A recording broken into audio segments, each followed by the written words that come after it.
Everybody, welcome to this evening's webinar on navigating the college admissions process. There's a live transcript available. I see a new thing. We're experimenting with that, if that's helpful or beneficial. We'll take a minute as people enter the room for the webinar. A few notes, a few process notes. We always share a copy of the deck. We send a PDF of the slides. So if there's something on the deck that you are interested in, it'll be available to you within a couple of days. We also send a link to the recording. If you want to watch it again or share it with a spouse or child or friend, that'll be available to you as well. We're going to do a quick poll. It'll take all of 20 seconds. If you wouldn't mind, the first question is, are you a student, a parent, a guardian, an educator? Next question, number two, if you have a student, what year are they in school, elementary, high, freshman? And then number 3 and 4 are, 3 is, do you want any help this spring?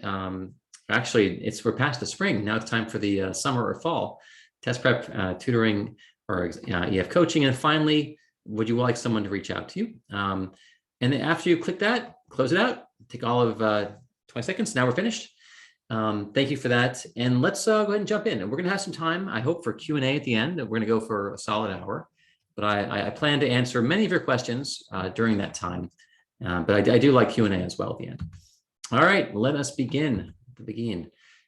So admissions in 2022, we have learned and adjusted, we have shifted some from the pandemic. There have been some innovations, how we outreach, how we do admissions. There have been some changes to the number of students applying to schools or selective. There have been changes to test optional. We'll talk about that at great length. They've learned how to staff up for the peak. So it's definitely a change cycle, but not that different from years past, just some nuances. One of the things that have been thrown into some challenge has to do with this thing called yield. And yield is the number of students who matriculate, divided by the number of offers that are given. And every year, the number of students who accept offers over the number who are given offers keeps decreasing, even in schools who are selective. And part of it, looking at trends in the common application, like the number of kids applying to 6 schools, 7 schools, 8 schools, is increasing. Kids who are going for really selective schools are applying to 10, if not 12. I've even heard 15 schools in some cases when they're really shooting for these, because part of it, if you're shooting for the top tier, their acceptance rate is now at 5%, 7%. And so, you may sometimes throwing 20 darts to land one of those. And there are challenges. Sometimes kids are applying to 7, 8, 9, 10 schools, but they're also selective that they get no acceptances. That's something I hear every year, especially in recent years. So kids are applying to more schools, which makes it harder for colleges to figure out who's going to actually come if you give an offer. And one of the challenges to colleges, historically, they've used these models, these enrollment management data models. They put in all this data. I've seen one tool with 140 different variables trying to predict, if we give you an offer, how likely are you to accept the offer? And they're factoring in so many things, looking at your zip code, looking at your school, looking at your grades, looking at, did you do a campus visit? Are you an athlete, private school, public school, a strong feeder school, trying to figure out, should we give you an offer? Are you someone who's likely to attend our school? They don't want to waste an offer of admissions. And so, what's happening, one of the big predictors, a powerful predictor of who would come, had to do with, your academic profile with your grades and your test scores, because that was a big thing. If you have a 1530 and the profile for the school is, a 1300, there's a very good chance you're using that school as a backup. I'm probably shooting for Northeastern. I'm probably not shooting, for Louisiana. You're my backup. But, and colleges now know that. However, when you strip away test scores in the test optional world, they don't have a sense of, are you actually on profile above or below with test scores? And so they have less information about, will you attend our school or not go to our school? Which means that things that are more meaningful now than before are demonstrating interest in person, doing visits, going on campus, showing up. And also, that's a factor also. They're looking closely at that. Another thing that we're seeing is a phenomenon called yield protection. And again, schools actually compete on yield. How many students do we yield and there's schools like Stanford and Harvard who yield a very high percentage, 70% plus or so. But then there are schools now yielding 20% of kids, 15% of kids, and it creates more ambiguity, a little more chaos for them, trying to figure, because they want to give the right number of offers to yield the right amount of revenue to cover their costs. And we know there's a great variability in terms of the amount of money that kids pay. There's one kid paying full pay. He's paying $74,000 a year. One kid's getting heavy financial aid, paying $35,000 a year. One kid's going for free. And so essentially they're trying to predict their discount rate. And it's challenging for them trying to figure out how do we yield the right kids to have enough money to do what we do as a school. And so there's a lot more variability. And so one of the strategies that schools are doing, there are a number of things they're doing. They're focusing a lot more on early decision, but they can like lock in kids, and we know you're going to be paying X, contributing X to our bottom line. But also one thing schools are doing is something called yield protection, which is interesting for me. They're managing their yield rates by turning down kids who they think are just not going to come. And they're looking at students who are above profile. Let's say the school, the average freshman class, they have a 3.6 GPA, 5 APs, 27, 28 on the ACT. And there's a student applying to the school with a 33 ACT, with a 3.9 unweighted, with 11 APs. We're seeing more of these kids being deferred, or even denied outright, who are simply above the profile, because the assumption is we are just a backup. We're not going to waste an offer of admission on you. You're not going to come here. And all of our data, tells us that you're not going to come to our school. Your kind of student goes somewhere else. And so be careful about that. And one of the key things here is if you're applying to a school and you're serious about the school for, you're above profile, make sure you show them enough interest that they understand you're actually serious about them. Don't just apply as a ghost applicant with you haven't gone to any info sessions, you didn't ask any questions, didn't do any virtual tours, you didn't engage with them, because then they're going to assume you're applying to 20 schools, the bottom 5 are backups, you're not going to come here. So if you're serious about a school and you have better grades, better scores, make sure you show them some love, some attention, to make sure they realize you aren't just getting your backups in. And also be mindful that you have to have adequate backups. We've heard stories this year in the past couple of years, kids applying to schools that were too selective, or they had backups that were really far under. They were, and then they got denied at both their reaches and their backups. So you have to be smart about how you apply and where you apply. A major factor, because yield is down, because you have more kids applying to more schools, with test optional, you have more kids applying without test scores, and they're really flooding the selective schools. What that's pushing schools to do is put more focus and attention on early decision. That's really become a good strategy, and it still confers a pretty major advantage. But there are trade-offs, because when you apply early decision, you're losing the ability to apply to 10 schools and shop financial aid offers. If they give you an offer, you have to pull that. If you can't look at 10 offers like you would through regular decision. So there are some challenges, but it's a way for schools to lock in the class, to manage their discount rate. One of my former colleagues and friends, I sang a cappella with my friend Tom back at Penn, and he was on the admissions department for years. And he said, for Penn and for many, many schools, early decision is paved with gold. We're able to bring in more affluent kids, lock them in, and then we're able to really manage our discounting and manage our financial aid to other students. But we lock in a good portion of affluent kids through the early decision pool.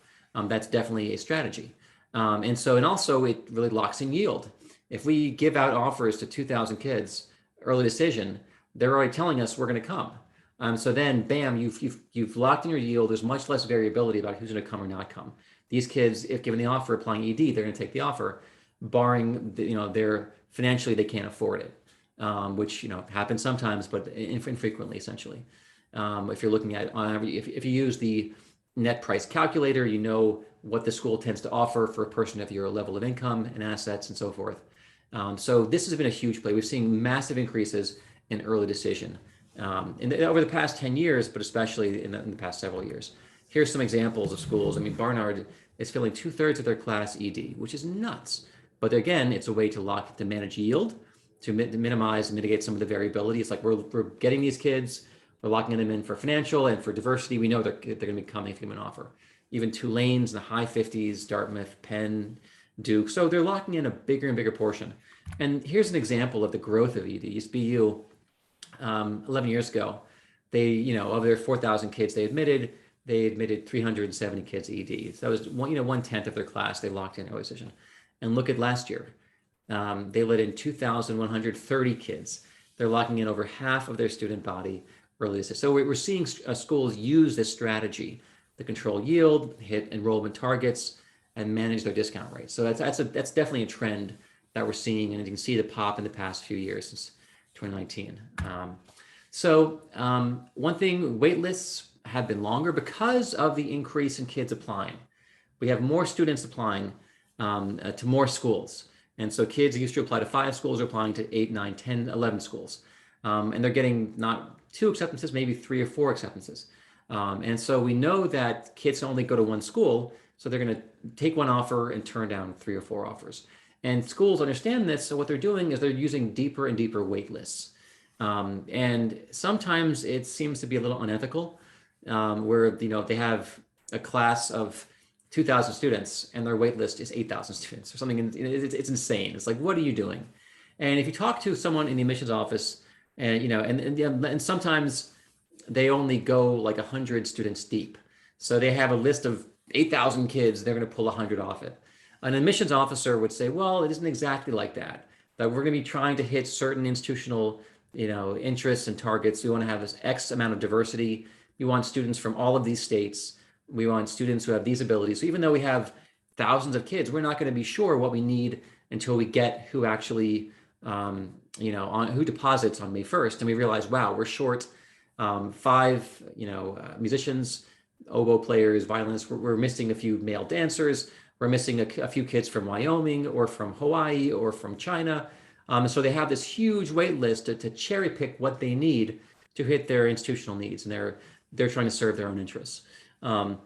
Be mindful of that. So that's something, the wait lists though are definitely longer than they were 5 years ago, 10 years ago. So if you're waitlisted, you can find out how big is the waitlist typically and realize, okay, they typically only pull 80 kids off. I'm one of 8,000. My odds aren't great. But for sure, every year, because again, kids are applying to many schools. And one phenomenon I've seen is more parents they're double depositing or triple depositing. I know a student who has 3 deposits on May 1st, which losing some money, but they're trying to hold their spots. They're still trying to figure things out. And sometimes they're working on financial aid and so forth, trying to see if they can get a better offer, a better deal. But they're definitely, longer wait lists. That's one of the phenomena we're seeing. So admissions officers, they're having to work harder. When you have more kids applying to your school, and this is something like, Duke, I heard the admissions officer, the director of Duke talk about the good old days when they used to get about 12,000 applicants for their 3,000 or 4,000 spots. And they admitted about a quarter of the kids. Then I heard him give a talk of the admissions office director when there was like 25,000 kids, like kind of lamenting the old days. Now Duke is at 49,000 students applying for those several thousand spots. So their admissions rate is down to like 5%. It's nuts. And so they're just reading more and more up. The number of spots hasn't changed, but the number of kids applying has really ballooned for selective schools. And what part of it, the phenomenon driving this was test optional, because Duke wanted a 34 ACT. And there were a lot of kids who had good grades and good rigor, but didn't have 34s. When you pull off the requirement for test scores, everyone jumps in the mix and everybody applies. And that's where the number of apps just, went through the roof. Doesn't mean those kids are getting in, because often there's a correlation. Kids with higher test scores also have really good profiles in academics and everything else. But it's, we're seeing this trend. And the challenge though is, even if you have everything perfect, your grades are impeccable. Your academic rigor is beautiful. All the rigor that school offers, your test scores are great. We're still seeing kids getting dinged left and right from these top schools. There isn't a sure thing anymore. And we're seeing a lot of variability in terms of what the schools want. When you're admitting 5 out of 100 kids, there's a real element of chance. And so many schools aren't in selective, but I'm focusing on them a little bit in the talk, kind of showing you some of the changes we're seeing. There are many, many schools who admit 35% of their kids, or 40 or 50 or 70% of their kids. But oftentimes our clientele, they're working hard, they're prepping for their grades and their APs, and they're trying to do all these right things, and knowing that It's still more of a crapshoot now than it was 10 years ago, 20 years ago, when there was an element of certainty. I remember when I applied to Penn in 93, I did one application. I was so confident. Penn admitted about 30% of their class. Now Penn is down to this, single digits. And I would have had to have had other backups. Back then, I don't need a backup. I'm getting into Penn. Now you can't say that. I was high school valedictorian, all the grades, all the rigor, but there's no guarantee you're getting into one of those schools, even with everything impeccable. So that's part of the discussions you have to have with kids. I work with students in the context, I'm an executive function coach these days, working with my students, and they're applying to all these schools. And one of my students I worked with, great kid, lovely, very much into esports. And he applied to all these schools out in the University of California, he applied to UC Irvine, UCLA, a number of other really good schools. And he applied to Columbia, so he is in New Jersey, and seeing him systematically dinged from like all the UCs, and everything was perfect, 1,500 plus test scores, amazing. He's a great kid going to Northeastern and Boston, a lot of amazing 4 years. But just going through this of seeing where he's applying, and even if everything is beautiful, you have this profile that's amazing, there are no sure things. Which is why you have to apply to a broad enough number of schools, your reaches, and a lot more schools are reaches than before, as their numbers have gotten more selective. So you need a broad base of your likelies and your foundation schools. There is a question. How do I stop the CC on the screen? I don't know. That was something we turned on. Sky, I don't know if there's a way to deactivate that. If you can maybe chat me or not. But if it's annoying, I'm sorry. It's something we're maybe experimenting with. Hoping that was helpful, not distracting. Okay. So, but again, back to this slide, the admissions officers, they're getting flooded, they're reading harder, and they're having to read more quickly. And we've seen over time where it used to be like when Duke got 12,000 applications for their spots, it was more casual. The readers wouldn't read as many. They'd have confidence that if they're going to read 100 kids, of those, maybe 8 or 9 or 10 will get in. But these days, when they're reading 49,000 applications, it's tougher. A lot of the kids you're reading who are brilliant, perfect kids are not going to get in. And the admissions head at Duke said, you know what? We're going to admit a few thousand kids. I could go to the next 3,000. They'd be amazing at Duke. The next 3,000, they've going down like 7 or 8 levels, and they'd all thrive at Duke. But we can't let them all in. We have only so many spots. And there are critiques that maybe American schools, these elite schools should offer more seats, but we don't. And as the population is growing, the number of seats at these schools is not changing. So they are becoming more selective, even though demographically, we're about to enter this interesting period where there's going to be fewer high school graduates coming in a few years. And there's going to be kind of a scramble, not at the elite elites. They'll always have their wait lists, and people aren't price sensitive, and there are all the internationals who want to go there too because of their name brand. But a lot of the other schools are going to be jockeying, trying to grab the more affluent, the full pay kids, trying to make sure they can hit their numbers and their targets as the number of high school graduates declines. And there was a decrease in number of kids going to college. It was not typically in the more affluent groups. It was more lower income, more diversity, BIPOC students and so forth. And many of them, weren't going to like the 2-year colleges, the associates colleges, but the very top level, they're not hurting at all. Like we're seeing that here. I live in Atlanta, Georgia, and like the flagship schools, University of Georgia, Tech, got a record number of applications, but the lower level schools have been scrambling and struggling. That's why here in Georgia, test scores are required for the flagships, for Georgia State, for UGA and Tech, but they're not required for the lower schools because they're trying to remove any obstacles for kids applying. They want everyone to apply. And so if test scores are a problem, we want everyone to come. And as the demographics change in America, as you have fewer high school graduates, we're going to see more barriers to entry being removed. And maybe the essay becomes optional. It may be, these fast apps, just sign your name and you're applied. And then we're trying to get more kids, and they're trying to scramble for those kids. That's kind of a broader picture of what's happening in a few years, but that is a trend we're going to look for. All right. So they're reading the applications. They're working harder. They have no test scores, which means they have to make more leaps, because test scores did tell you something about a student and their ability. Without that, you're looking at the grades, but there are many reports out now from the National Association of Educational Progress, from NAEP and other ones, that are showing that the grade inflation is real. And many of you may know this. If you're trending, looking at your students at my high school, as one example, like the number of kids getting honors was about 20% of the class, the cum laude kids. Now it's over half. Now, if you're not cum laude, if you're not honors, like you're in the minority, which is telling you something. In my sister's school, she went to an Atlanta private school here. Honors, the threshold was a 91 when she graduated in the early 90s. And now to get honors, the threshold to get honors, it's a portion of students, it's a 97, almost 98. So that's telling you that the grades are really being compressed upward. We're seeing a lot more kids getting A's. I think the average grade is, it's like a 3.1 globally for all high school students, and the average like kids going to college is like a 3.5. So we have so having an A average means a lot less than it used to. An A average in 1985 meant something. Having an A average now, the question is, well, what kind of A's and in what classes? Because when half the kids have an A average, that's not so compelling anymore. So that's also part of it too. You have A's, but there's been this inflationary trend for 20, 30 years. Everybody has A's. And so that's also a phenomenon we're seeing. So academics, what do colleges care about? What do they look for? First thing first, I mentioned this trend, there's more of that. GPA, it's a weaker predictor of performance in college than it was 20 years ago. That was, there's findings in many studies and University of California research. So test scores are still a good predictor. GPA is a weaker predictor than it was a decade ago. You want to balance the level of academic rigor. You need rigor for schools. If you don't have academic rigor, you don't have IB classes, AB classes, dual enrollment classes, honors, and you have a really high GPA, that's not going to get you into the schools you probably want to get into.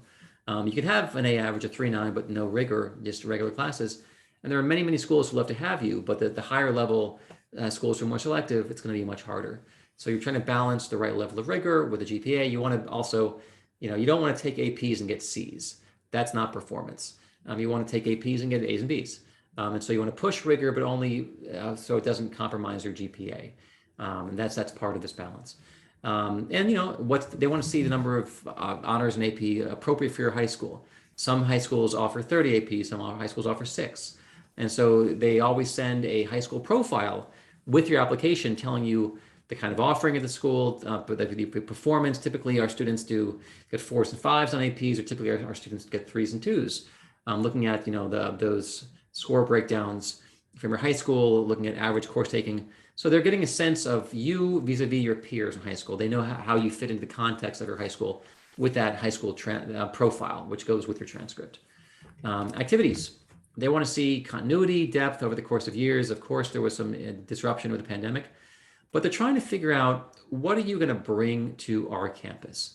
And, for a long time, it was looking for the bright, well-rounded kids. They want kids who have a little bit of this, a little bit of that.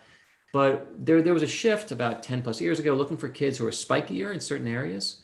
There was a chat, hold on. Oh, here we go. Sky, thank you so much for this. So in terms of the CC, figured out that the CC enabling for participants, everyone should have the CC button, the closed caption button on the bottom of the Zoom window. And there should be an arrow in the corner of it.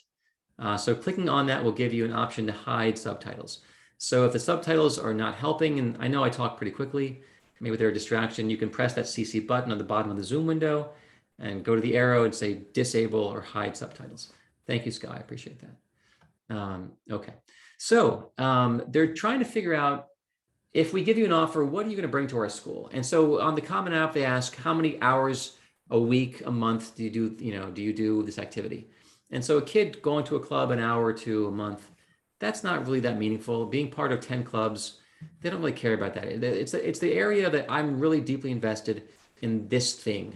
For me, it was music and musical theater. I mean, I was a wrestler and all, but I wasn't the world's best, but I was really involved with the troubadours, the quartet, the octet. I did musical theater, doing performances. When I went to Penn, I sang a cappella, and I was involved with the madrigals. And so they're trying to figure out, when you come to our campus, what are you going to bring? And so the thing that I spent 15 hours or a lot of my time doing, I ended up getting very involved once I got into college. So it could be you're super into the robotics club. You're really big at your Model UN, that's your thing. One girl was big into classics and literature. One student was huge in service. She had 1,000 hours of community service. Her requirement for high school was 150 hours. She had 7 times the requirement. So that she'd be a kid to go on campus and lead a service organization. So trying to figure out, what are you going to offer us? What do you bring to us? And that's why the 1 or 2 things you're into are really meaningful. Oh, you're using it on your smartphones, you don't see it. Sorry about that. Hopefully it's not too bad, because it is enabled for this webinar. All right, so again, the one or two things that you're really into that you're going to bring to them, and it could be you're the Eagle Scout, or you're going, and that's fine too. It's showing some leadership, showing some, and leadership is also an important factor. In terms of leadership, there are only so many spots of leadership in the high school itself. Only so many, head of the yearbook. Only so many peer leader group, spots. Only so many head of student council or secretary or vice president of student council. But outside of school, there is also leadership. I was very involved in my youth group at my synagogue, or your church, or your mosque. I led some Purim carnival thing that I did, and so that's showing some leadership, some initiative, and I'm able to manage a project. So it doesn't have to be I'm the head of my student government, but it could be I was in charge of this project. I did this leadership thing. I oversaw 5 people, whatever it is. There's some leadership somewhere. They want to see some leadership, and they want to see commitment to 1 or 2 things which they think they're going to bring to campus and help be a leader in some form on campus in some way.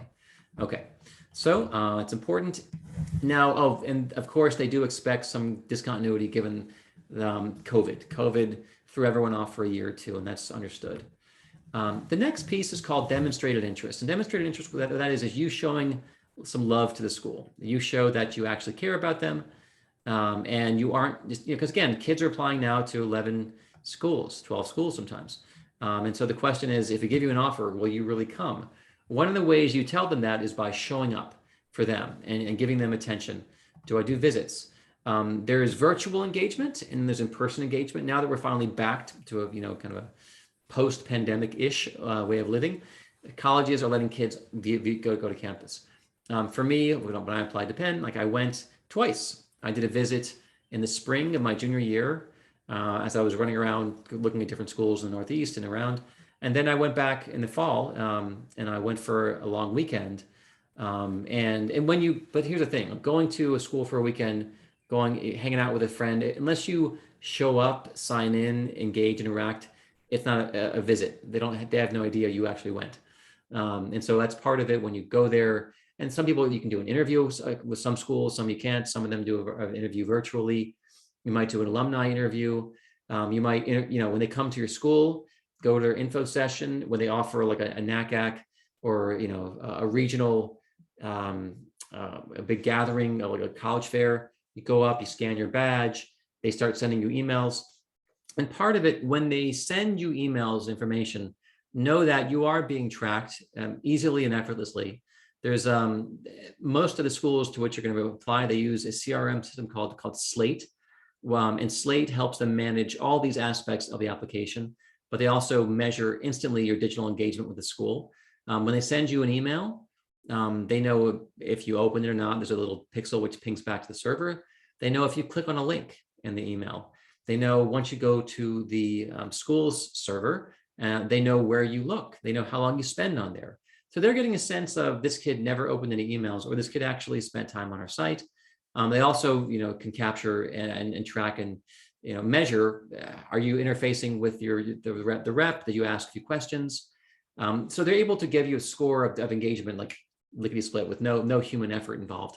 And so that's something where they're trying to figure out, again, if we give you an offer, will you actually come? And there's plenty of research that they call them phantom applicants, kids who apply, who have no touches before, are much less likely to go to a school than those who have interacted with a school and they were curious. And the other way to demonstrate for interest is when they ask you the question. You have the Common App essay, but then you have the supplements. Why do you want to go to Skidmore? Why Oberlin? Why do you want to go to Morehouse? And then you write. And if you give them back their brochure, their basic top level skim, well, that's not showing much interest. You fed them back their brochure versus, no, I did some homework here. I know you offer these majors. I've heard this teacher is incredible. You offer this program. I'm really interested in this study abroad thing that in Buenos Aires. It seems like you're very, very deep in the community with service. Give them something where it shows some effort. That's also a way for you to show interest in the school. And also if you do a virtual tour, they also can and do track engagement. They know if you ask a question, they know if you checked out, if you just open the thing and then walk away and then then that's not really showing much interest versus if you engaged with them, raised your hand or whatever it was, and interacted with the person leading the virtual tour, as well as the actual tour. All right, so these are all different aspects. Virtual, and also they're very, very popular. New growth is visiting colleges virtually, online. Is it 8:30? How on earth? I've covered so few slides, but I think I'm giving you good information, so I don't feel that bad about it. So it's amazing. The time is interesting. So interviews, if you want to interview, it seems like some schools are putting a little more weight on the interview, but many of them, like the majority, don't use an interview. But in some cases they do, and it's a different thing if you interview with an alumnus versus interviewing with the admissions office. Like there are schools like Wake Forest, where now everyone who applies has to do an interview, quick Zoom, bam, bam, 20 minutes, but not all schools do, and state schools often don't have resources for all the applications.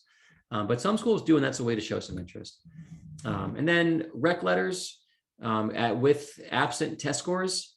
The rec letters may potentially be a bigger, as they're trying to piece together who you are, that may factor in more largely. And essentially, when you don't apply with test scores, other factors can become more important. It's also a thing where if you don't have a score for the SAT or the ACT, but whatever testing you do send becomes more important. If I send them a bunch of 4s and 5s on my AP exams, but there's no ACT score, okay, you demonstrated mastery in physics, BC calculus, computer science, microeconomics, psychology, and stat. That's impressive. So I don't have anything for the SAT, but I know you performed with, you achieved a passing score on all these areas. So those scores matter more if you don't send an SAT score. But if I send you a 35 on the ACT, then, I know something about you out of the gate. And most schools, for admission, the SAT, ACT are more impactful. The test scores on like the APs or IBs are not required by anybody for admission, but if you send them, they become part of the conversation, especially if they're impressive and they're worth sending. Okay, and there's a piece here for your teacher recs, counselor recs. Now we're already in June, so most kids are done with school, but there is something to be said if you're currently a sophomore or a freshman. I always advise my kids to, ask their teachers' recommendations in the springtime. And so those teachers would have some time over the summer where it's more leisurely to write their recommendation letters versus if you go with the flood of kids in the fall when they're really busy and time constrained. And also I always advise them to include a resume of what you did in that class. They're going to have the grade and maybe the their quarterly notes. But if you say, I did these, like, again, they have a lot more students than you have teachers. So you write up, I did this project, I covered Alexander the Great, or I did this thing on French literature and the philosophes, whatever. Give them more information that they can round out. Oh yeah, the student was interested, intellectually engaged, plugged in, and always make it easier for someone to write you a good personalized recommendation. Because again, they may not know you as well. And also it's important that you do establish a rapport with your teachers, interact with them, and choose the teachers who you have the best rapport with, not the teachers with whom you have the highest grade. There are times you have a 95, but you didn't really talk to the teacher very much. Go find the teacher who'll go to bat for you, who actually likes you. That's the one who should write the recommendation, not necessarily the highest GPA. Okay. Summer, we're here, summertime. So summer employment, internships, those are good things. Summer camp. That's what I did almost all my years before applying to college. Volunteer work. Some kids are working on their SATs, ACTs while doing some other things, getting your list right, your essays and Common App open up later in the summer. You can work on those things. That's often a way to make sure the summer has some value, especially, and this is for kids who are rising seniors, essentially. As well as also juniors, if it's summer camp, volunteering, make sure there's something interesting and enriching every summer. It could be short, it could be 2 week shadowing, interning, some camp, or whatever it is, but make sure there's something. Whether your summers just aren't, lost into playing video games or whatever it is. All right, now I'm going to pivot. That was the first half towards testing, and I'm going to move at greater speed here. I will send you the deck, or not I will, my colleagues will. But I want to cover, I'm sure there are questions about testing, because that's been a big change in the past several years. Got rid of the SAT subject tests, got rid of the STSA. Things are simplified. AP exams are just keep growing and growing and growing, but they got rid of the SAT test for subjects. They were already in decline. In terms of the things that matter most, this is actually a pretty important slide. This is every year they do a survey. What they query some 300 admissions directors and say, what do you care about? What do you use in admission? You can see grades, grades, grades. It's always grades, because grades is the best predictor of performance in college. Globally, even though there has been some grade inflation, they still predicts, even though it's weaker than it was 10 years ago, there's still a lot of value in grades. Then testing is next, though this survey was done before the pandemics. I'm sure these have changed, these factors. There's probably more people putting testing in the moderate group and fewer in the considerable group than before. Then come the essays. But again, some schools don't use the essay. Then comes demonstrated interest. Some schools, like big state schools, don't use demonstrated interest. Ivies don't care because they have pretty high yield rates. But there are many schools, like 1 in 6 say that's really important. About 4 out of 10 say it's moderate. So demonstrated interest is definitely a factor. The counselor recs, they're part of the conversation. Teacher recs. Then below that, activities are not as important, because again, if you don't have the grades or the academic chops, even if you're amazing, unless you are a recruited athlete, which is a very different thing. If you're gonna bring W's to the school and you're gonna put them in an NCAA tournament, then you could have pretty weak grades and scores, and they'll give you plenty of tutoring and make it work, because you're giving something the school needs. But otherwise, activities are far below the academics and the testing and so forth. Then you have your AP IB scores, again, for these top selective schools that they can factor in, but the majority of schools, state schools, don't really care about those. Interview, half the schools don't, but some of them do, but there's some weight there. Work experience often is a smaller thing and so forth. All right, so that's kind of a sense of what matters, a high level. It's quick and dirty, the SAT, more advanced reading test. And then the ACT, more advanced math and science test, simple. There's overlap of about 80%. These tests, there's a level of confluence, where they've really come together, convergence of these two assessments that was before when I began tutoring, they were much farther apart than they've become in the past 20 years.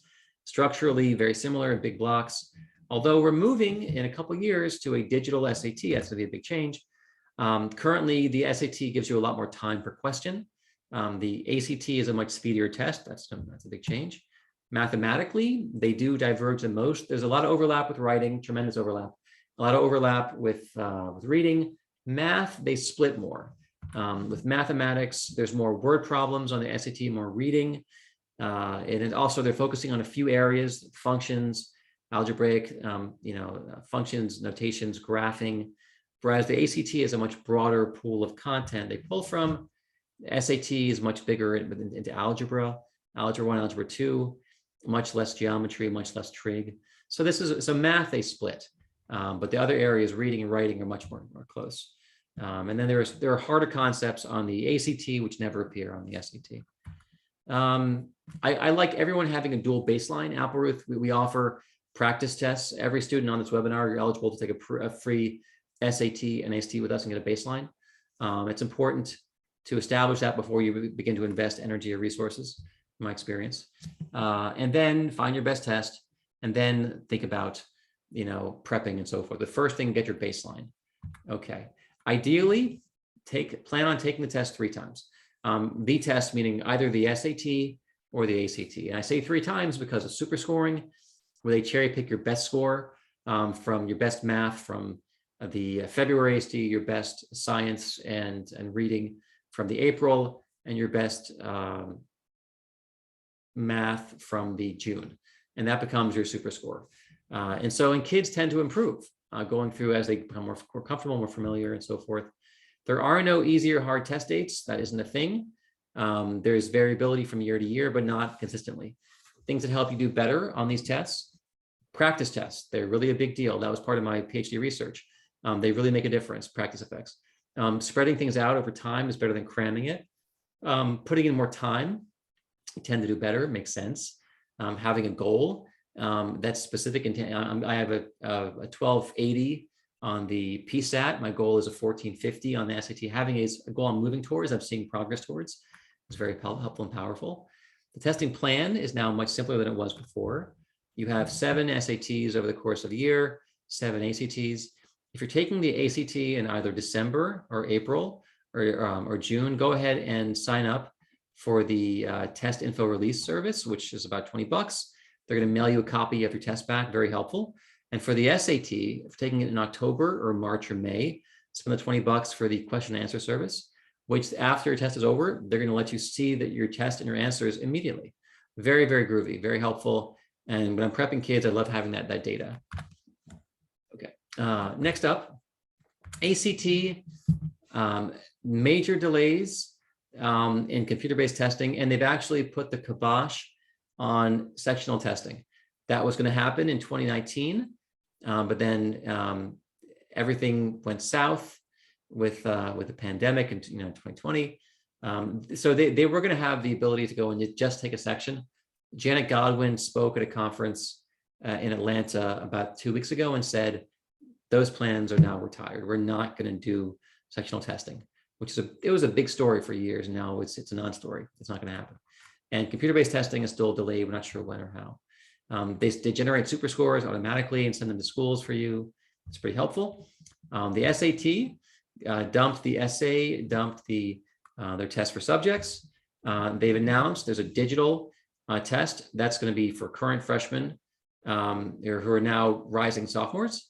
Rising sophomores, you're going to see a digital test in a couple of years in 2024, but you'll also have the ability to go ahead and take a paper test in the start of the year. This thing is going to roll out in March of 2024.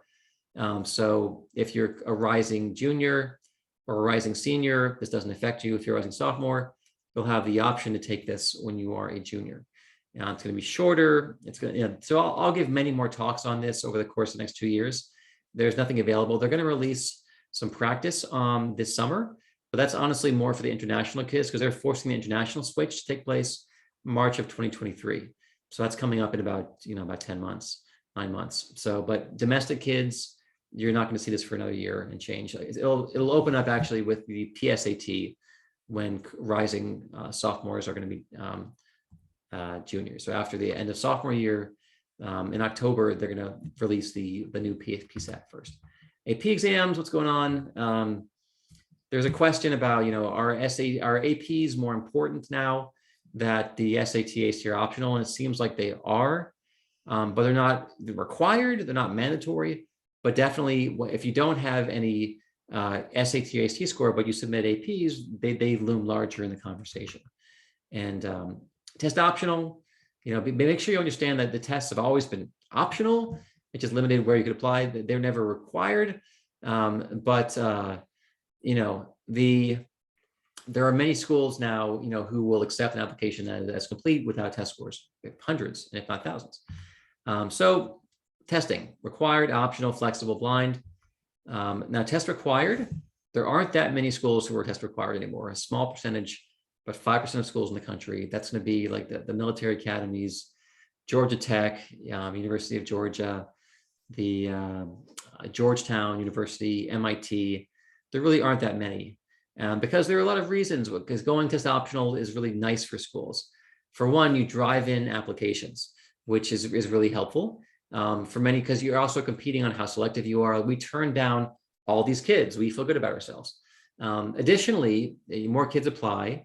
You get more applications, application revenue, and also you can cherry pick if you want to bring in students who historically, for whatever reason, it could be for diversity, or it could be the student is really wealthy and their parents have been big givers and big donors, but they have really loud test scores. Doesn't matter anymore. Now they can come right in. Like your test scores won't affect anything. Submit optional, and so they could potentially increase diversity if they want to, though not necessarily. There are many schools who've gone as optional and they've seen no change in diversity and no change in the number of Pell Grant kids. But if you want more diversity, you can get it. And test optional can be a strategy if you actually use it and read for more diversity. But it also lets you bring in the really wealthy students, the full pay kids who have lower test scores. And the test scores are blind. Bring in that full pay kid, bam, that helps the school. All right, so that's one of the reasons why test optional is attractive to schools. I'm sorry, Florida. Florida has always required, they never stop requiring test scores because they have so many scholarships in Florida are tied to test scores. So if you want to be a Gator, like my parents were, or Seminole, you have to submit test scores. Same thing with Tennessee, is now test required again. And we saw announcements from Texas My sister went there, and from North Carolina, they've been experimenting, like we're going to have requirement tests. Then they say, you know what, not for a couple more years. So, but I'm looking for this list to grow, especially state schools who are having a much broader applicant pool. Test scores helps them really narrow things down in a way that maybe some elite selective schools don't need it. But for big state schools, from their broad of an outreach, test scores are really, really helpful. Don't count in the South. So there's a pretty decent chance that other states, like the Carolinas, Alabama, may require testing again pretty soon. We're waiting for, schools have been doing these pilots for test optional for a few years. And as the data comes in, we're going to see more permanent decisions. But I really expect the vast majority of schools are going to remain test optional because, again, they get more applications, they become more selective, they can pick and choose who they want without worrying about dropping their profile because they can wipe out the lower test scores. Oh, and when you go test optional, your lower test scores get wiped out, so your average test score increases. You look more, you look smarter. And so that's something that schools do like too. Wow, our average student now has a 34 ACT versus a 31 because all the kids with low test scores didn't send their test scores in. And so that's something we're seeing as well. So optional, you don't need a test. You have a complete application without one, but test scores can still make a major difference. So it doesn't mean that, optional means tests don't matter. It means I can send an application without test scores, but if you have good test scores, they're going to help. And so it's a thumb on the scale. And also it can affect merit-based financial aid. So 1,800 schools are optional. That's more than 3/4. That's a big change from the roughly 1,000 schools pre-pandemic. And most of the schools who about are selective, they're now optional with a few exceptions, Georgetown, MIT, and so forth. The number of kids flooded after when it went optional, suddenly it's free for all. Everyone's applying because they opted out of the pool because their profile wasn't strong enough. A few examples: UCLA, Duke. Some big numbers happened, and selectives are even more selective than ever before. Emory's down even. I can up to these numbers. Duke is 5% out. It's big changes have come. Admit rates, all the average down like 5%. Again, when I applied to Penn, it was 30%. Now it's 5%. So it's 6 times harder than when I applied. I wouldn't have the hoopers to apply to one school only anymore because you can apply to 20, all the Ivies and Ivy pluses and get dinged everywhere, even with really great grades and scores. So, in Columbia, and this is that's with all of the hooked kids, all, students who have something the school wants and institutional priorities. That's all the athletes. And so if you're applying regular decision, these numbers are ridiculously low. That's the global number, but that ED is better, which means regular is just scary low.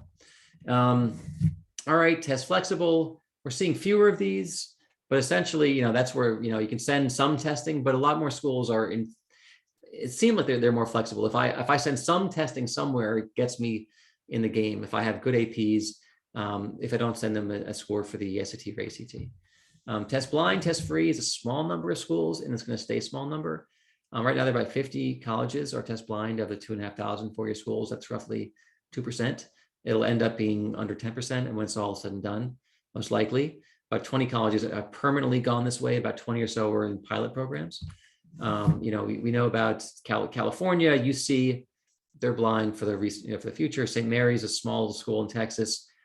Catholic wasn't that selective to begin with. Worcester Poly is a major research institution. They're doing an 8-year pilot.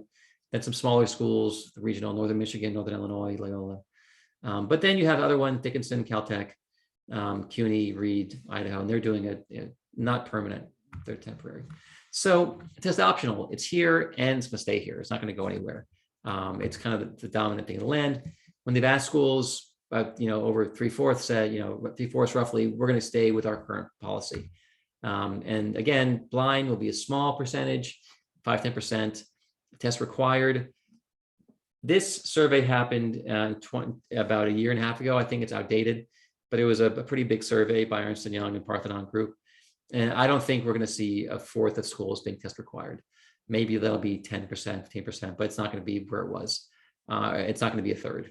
So I think test optional is going to be the big thing. But again, just optional means that if test scores can still help you. Many are still waiting. They want to get more data. Harvard said we're doing a 4-year pilot. Let's see how because part of it, they're trying to figure out. We know test optional gives you more kids applying. We don't yet know from some of these schools that test scores can predict performance in college. It can change course taking behavior, that, the kids with higher test scores go to the stronger majors, or it could be that kids with higher test scores have higher rates of graduation in 4 years, higher GPAs. So to measure the outputs, we need more time. We need a few more years. And again, optional, if you have good test scores, that can be a major asset. If you're lacking test scores, as Cornell said, well, we're going to put more scrutiny on everything else, looking more closely at your other testing, essays, recs, rigor, and so forth. And the real question becomes, like, do I send my scores? Are they strong enough? Should I not send my scores? It can affect merit aid. There are schools. One of the, like Wabash was offering it's a matrix, whereas my grades go up, my score goes up, my merit-based award goes up in lockstep. University of Alabama is very celebrated for giving over $100 million in merit-based aid. They offered my niece who applied, she had a 1390 on the SAT that put her in the UA scholar bracket. They offered her tuition was not $30,000. She's from Midlothian, Richmond, Virginia. They said tuition for you is going down to $6,000 a year. So we're going to offer you $96,000 off tuition because of your testing and your grades. So again, there are many schools in the country offering merit aid tied to your academics, your grades, and test scores. So that's one way that testing can affect you in this cycle. And then the rates of submission and admission. Well, we know that we're only about half of kids are sending test scores. However, and there was a gender difference actually. We know that more males are sending test scores. That's probably because of the engineering effect, comp sci, the STEM effect. The more males are applying to STEM and they want to showcase their strong mathematics, they're sending more test scores than kids are applying to gen ed, social work, history, that skews more female than male on average. We know that more kids are being strategic. They're sending test scores to some, but not all of the schools on the list. And they didn't give numbers for last year, but I'm sure that number is even higher than this. And it could be a third, even half of kids are. I have a 28 ACT. I'm going to send that 28 to 4 schools and not to 6 schools. That's a strategy, very smart. We also know that schools who are more selective, more kids sent test scores. Makes absolute sense. And we know that there are differences in major. Engineering kids, this is from Jeff Selingo, author, researcher, about 3/4 of aspiring engineers sent test scores versus 1/3 of aspiring grads in education, social work, or gen ed. And business is about half. So we're seeing a trend there. And submission rates are going to change. They've already, during the pandemic, it was 44%. Last year was 48%. I'm assuming we're going to go over half by next year. Then the question is always, does the test scores confer an advantage? Well, we know there were some early rounds, some slight differences, but the next page is better. They really show you that Emory, I've given talks with Emory admissions officers, and the admissions rate there is different. That without test scores, 8 out of 100 kids get in. With test scores, it's 17 out of 100 kids. Same thing at Georgia Tech, only 10 out of 100 get in without test scores, versus 22 with test scores. So there are some differences. UVA, very similar numbers. The caveat here is this is not totally causal, that test scores themselves thumb the scale and bam, push you up. Because there is an issue of collinearity, that kids who have strong test scores also tend to have strong GPA. The kid with a 35 on the ACT also tends to have more APs, more IB, higher grades, other things going. That the kids who really knock out testing are on average stronger applicants. So there's correlation and causation, but there's both at play. There's some correlation, but also causation. I talked to one of my reps at Emory, said, oh yeah, you have 2 kids applying, 3.8 GPAs, 8 APs. One kid has a 34, one kid has no testing. Is there an advantage? Absolutely. On average, those 2 kids, same school, the 34 versus no testing, that makes a difference. That becomes part of the conversation. So that's causal. There's correlational and causal, and they're both at play, but there's no way to tease out for Emory's, the twice the increase. Is it 20% causal, 80% correlational? We will never have that data. That's not going to be publicized. And also schools are actually not releasing this data anymore. This data came out briefly for a year or so, and now they're all concealing it because they don't want people to know how much test scores actually matter. It's not a very popular thing. And it seems like some folks scream, it's not fair. but it's still, they see value in test scores. And part of it is like the MIT said, oh yeah, test scores are predictive of who does well here. And test scores help us prevent kids from coming in who are going to fail out. That's compelling. I've heard the same thing, from admissions officers at Yale, other places saying, yeah, our best predictor of who does well at Yale is test scores. And so, giving those up, we lose something. So that's why if you have strong test scores, they're still part of the conversation. Should try them, get your baseline, figure out, is my test score even close to what they want? If I have a 24 ACT and I'm applying to schools who want a 33, I wouldn't spend your money on testing. If, however, you open up with a 28, 29 on the test and they want a 33, okay, we can probably help get you there. And so, if you're well below the range, I would save the resources. If I'm close to the range, it may be worth the investment of time and energy. And potentially, if you want to hire a company like ours, that's what we do for 21 years. Should I send my test scores in is the question. Are they going to add value? Do you want them to see those scores is a real question. And for STEM kids, it seems like STEM kids with test scores got in at higher rates. That's a big thing. If you're in the bottom quartile, typically don't send your scores. But if you're in the middle or upper, that can benefit you. There is a floor below which you shouldn't tend to, if you're applying to Cornell, Shawn said don't send below 650, which I think is, but Cornell wants their range is like a 14 to a 1560. So a 650 is a very low score for them. But he said for no one would that help them, a score that low. And also major matters. If I'm going to be an econ major or a hotel management major, my test score matters more than if I'm going to be a fine arts major, or where it's my, my performance audition tape, or my classical music, or my, visual arts major. It's my portfolio. Rick Clark, colleague, friend, said if you're in the bottom half, only if you want us to see it. If you're on the top half, he said send it for the profile. And then also your grades matter. If I have an amazing GPA, I have a 3.9 on what, I have a lot of rigor. My testing is below what they're looking for. Just go with your grades and your rigor. If your grades and rigor are not as strong, your testing is good, then you submit test scores.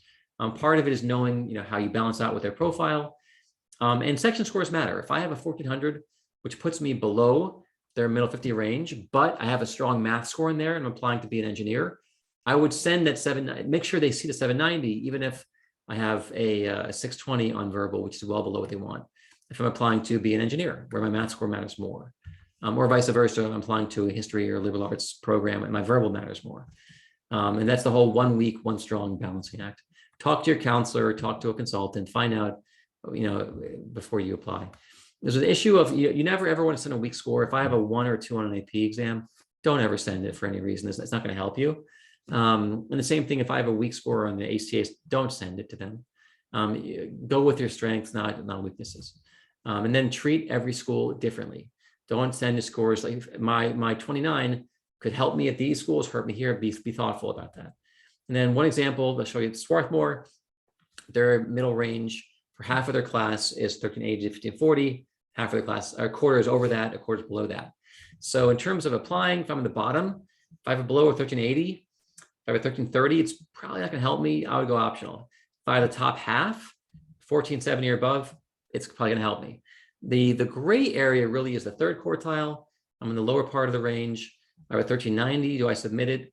Or, if I have a 1450, I'm going to probably send it. But also, are my grades amazing? If I have a 1390 and I have stellar grades and rigor, just go with the grades and rigor. But if I have relatively weaker grades and rigor and I have a 1400 or 1420, I may want to include the test score. So there's some nuance in this algorithm, this kind of thinking. But ultimately, it's get a spreadsheet together, put the middle 50, put your test score, and figure out where apply with test scores are optional. And the Common App lets you choose every single time, send, not send. Also be mindful that our data from a year ago is a little bit skewed because, again, the lower scoring kids got wiped out. Here's an example of this. So Georgia, 2020, before pre-pandemic, their middle 50 was a 1220 to a 1390.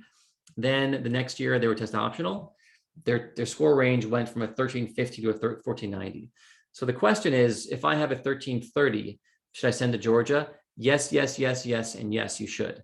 Even though they wiped out the lower scoring kids, that's still a decent score historically, and I would send it for Georgia. Same thing, here's BU. Their mid 50 went from a 30 to 34 to a 33 to 35. Should I send a 32? I still would. Even though it's slightly below, looking at historically, a 32 would have been fine. So be mindful of, and you can find this data on a place called the Common Data Set, CDS. You can type in Boston University Common Data Set or CDS 2020, and you can see what the numbers were. You can look back as far as you want. They'll also tell you for that school what they care about. If you go through their profile, they care about grades more. Do they factor in work experience? They factor in your AP scores. It's all there in the Common Data Set, which they fill out every year. There was a big question like Penn, for years, their middle range was a 33 to a 35. Pandemic hit and it got skewed so crazy. And parents have asked me, do I send a 34 to Penn? And the answer is yes, you do, even though it's below their mid 50. Because again, historically, a 34 was a fine score for Penn. And here's showing you an example of some of the pops. Like look at Vermont, they went from 1180 to 13. Their mid-range popped 100 points in the low end. But I would still say if you're applying to Vermont and you have a 1270, I would definitely send it. I wouldn't withhold it, even though things got really increased and so forth. And you see pops at Colgate and Davidson, all these schools, their average went up. And there are some schools trying to hold the line. My niece applied to Tulane. They told her, we don't want anything below a 1420, which before, a year ago, it would have been great, but they're trying to keep that range high. They're trying to keep that new range there. So they're trying to discourage submission of test scores below a certain threshold. And that's their prerogative, because again, your perception is we're a better school.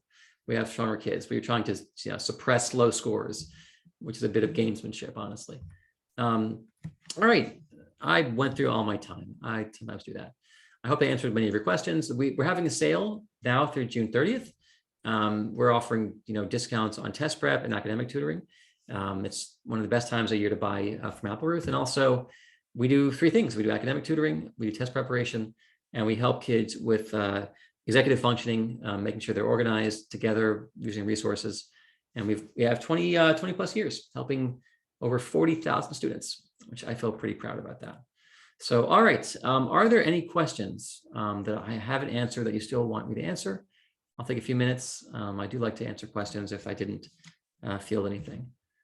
I'll give you a few Q&A. How common is it for schools to look at students' social media accounts? It's relatively rare. They tend to go through an application in about 7 minutes, the top schools. So unless something is wrong or awry, they typically don't. And so it's nice to clean it up some, nice to make sure, there's nothing incriminating on there, taking bong rips from a part, make sure that that's idiotic. I've seen my students do that. It's like, dude, clean up your stuff. That's silly. And they should know better by now because everything you put out there is public. But typically they're not going to, do that kind of thing. They're not going to look unless there's some reason that's compelling, because they don't have time. They're going through thousands of applications per cycle. Each reader is. Okay. Any other questions? Scholarship website.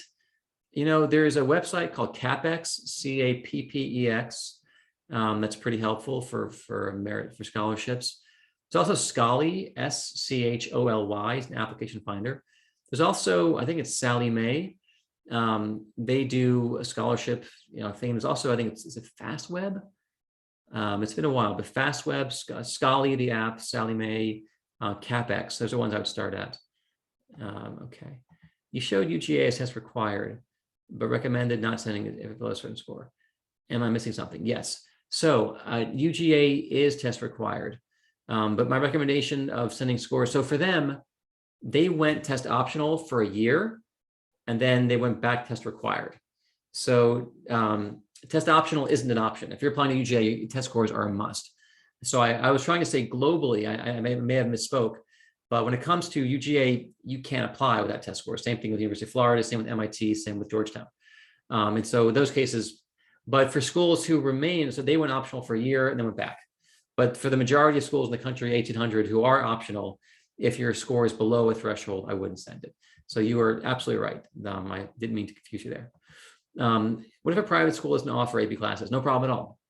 Our kids at Scarsdale, we have many kids. Our kids at Dalton in New York don't have AP scores, and we have kids at some of the the Montessori or trying to think. We have schools where there's no APs at all, and no problem.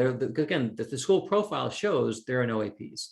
In some cases, our kids like at Dalton and other places will go ahead and take an AP exam, You don't have to. I mean, they're looking at you in the context of your school. And so in that case, just do well in the context of your school. And they want to see, did you maximize rigor for the school? So if there's no APs or dual enrollment, that's not going to be a factor. But did you take the honors classes or the higher level classes out of Scarsdale, things like that? So yeah, don't sweat it. It's not required to get into. And I've seen kids get into very, very top schools without any APs. You know, Brown and Columbia, going from schools where they don't have APs in their school. When should we visit colleges? I think I like visiting.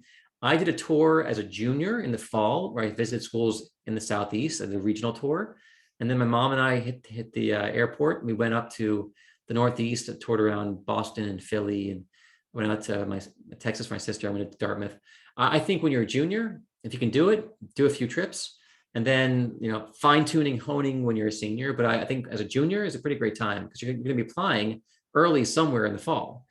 And so I like going the spring of junior year or the summer. Make sure there's some kids, some kind of school in session. So you aren't just looking at bricks. Because the important thing is, do I like the kids and the feel and the emotions and the fit? Because bricks are bricks and walls are walls. But, you know, when I walked in certain schools, I'm like, these kids are not my people. Versus I feel right at home here. These are my people. And I go to a class, sit in on a class. It's like, I love the level of discourse engagement versus these folks are not that much fun. I'm not going to go here. So I think making sure you go when there are people and the class is actually in session. Summer school is fine, but make sure it's not during a break. If you do ED, is it pending financial aid? If you cannot make the money work, you are able to retract your offer. That's the one caveat. But then you can't apply regular. But that's it. Once you pull it, you're done. You can't then go and shop offers. You say, I can't make it, then so be it. Off we go. But yeah, if your ability to pay, like they say we're only offering you 10 grand, I need a 30 grand. You can say financial hardship, I can't make it happen. Then you're free from that commitment. That's probably the only way to unbind that. Will colleges expect many activities due to COVID? No, they're going to look for something that you do some activity of some sort that you play, but they understand there's going to be discontinuity and there'll be gaps in the record because of COVID. They know that. Okay. All right, y'all. 9:07, my time, wherever you're coming from. I want to thank you so much. If you need any help this summer with testing, with academics, coaching, we're here. We're around for a long time. And look for a copy of this. Please feel free to share it. And any questions, email us, info@Applerouth. We're around. We love to help. And there'll be many more webinars over the course of the next few months if you want to learn more about other areas of topics, things we do. All right, y'all. Have a good night. Take care.